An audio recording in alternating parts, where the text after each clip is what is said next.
Shut up and sit down. Hello folks, Colin here, Festa 67's workshop. Welcome to issue 38, Build Your Own Ford Mustang Shelby GT500 from the year 1967 from our good old friends at DeAgostini.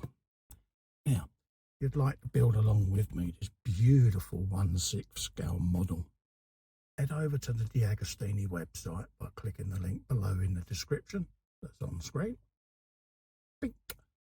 Take out a subscription and you too could be building along with me. Let's have a quick shifty through this week's magazine. You've got the American Dream Legendary Convertible. Yes, nobody does convertibles better than the Americans. Look at this Cadillac Eldorado, folks, with the big fins and all of that. What a thing, eh? This is the Buick Skylark, Chevrolet Impala up the top there. Like it says there, icons of the age, folks. It was an age of space age vehicles and all of that. And yeah, this is what we've got on this issue. This is now the right-hand suspension, the rear leaf spring for the rear axle. So it's moving along nicely now, this build.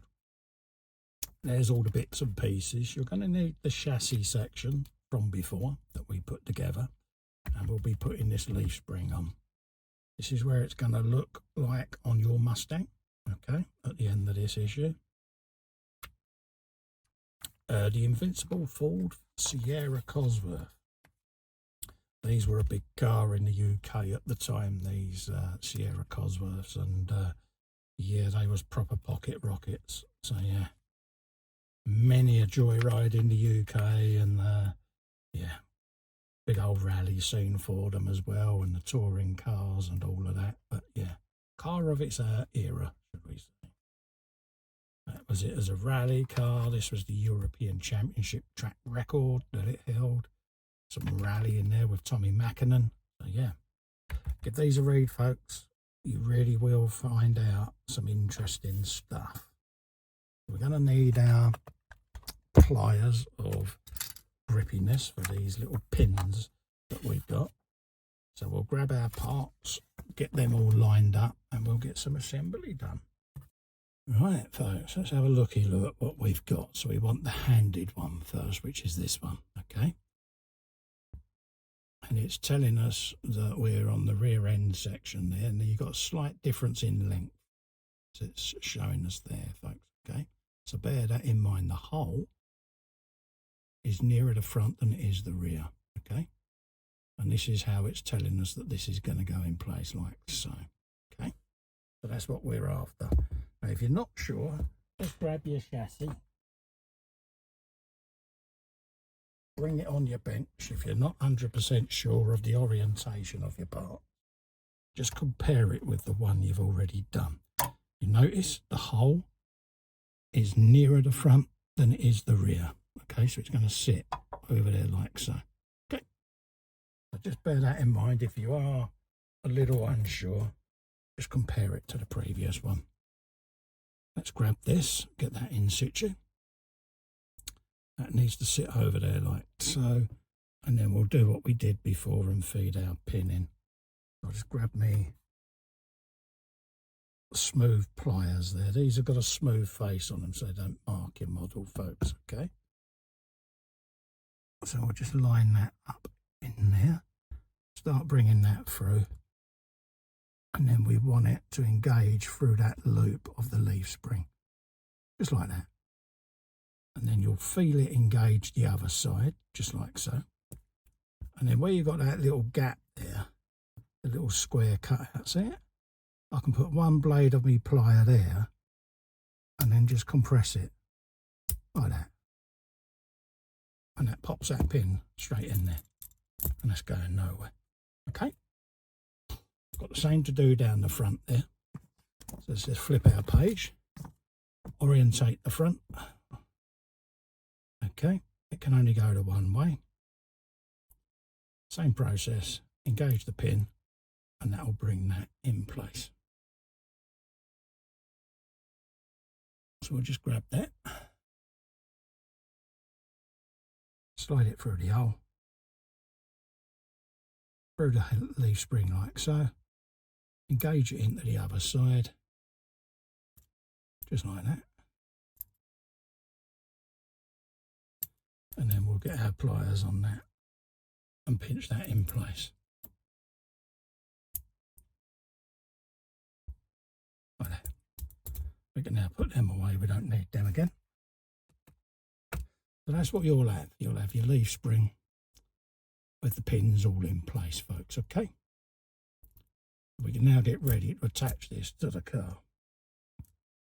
I'm going to do what I did last time, and I'm going to screw the plate on first, just to pull this all in place, because I found that really worked well for me. I'm going to do that again, so I'm going to bring that around and face it the correct way so that we can see what we're doing. This is the area we're working on. So let's get this in place. This is going up over there like that. Thusly. And that'll come up over there like that. And rest in place. And then you've got this plate that goes on top like that. Okay. And I'm going to screw this in so that it holds this in place ready for when I spin it round. Okay. So I do it slightly different on my instructions compared to yourselves. So you'll want your 2 DSO screws, like so. Grab the first one, a little bit of oil, like that. And then we'll line this up and we'll get the first one in, like that. Do the same with the second one, and then you'll notice that's already holding that leaf spring in place for me. I just find it easier doing it that way. Give it a try, see if you find it easier yourself.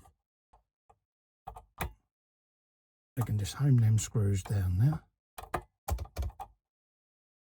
like that.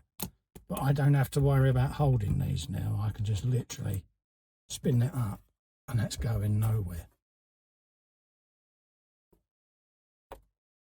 So I can bring my model down and lay it down, and I'm hands-free. I can screw that in quite happily now. So you want your next screws, which were the PSO5s, a little bit of oil, and then we can pop this spring in place, folks, which is just here. That's pulling that plate in. And then we grab the last one, just like that. And that goes in right down this end here, just in there.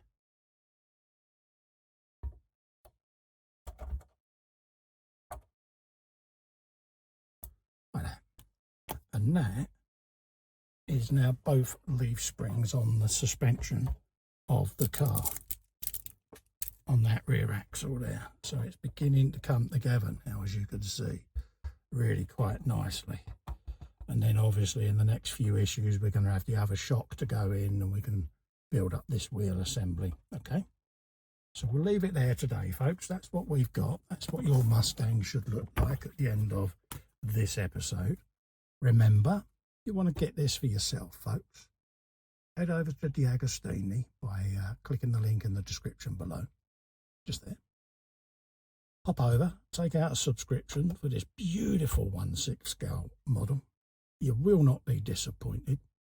Also, to help me out, you just click that little fester and subscribe to my YouTube channel. Helps me channel grow, keeps it alive for you.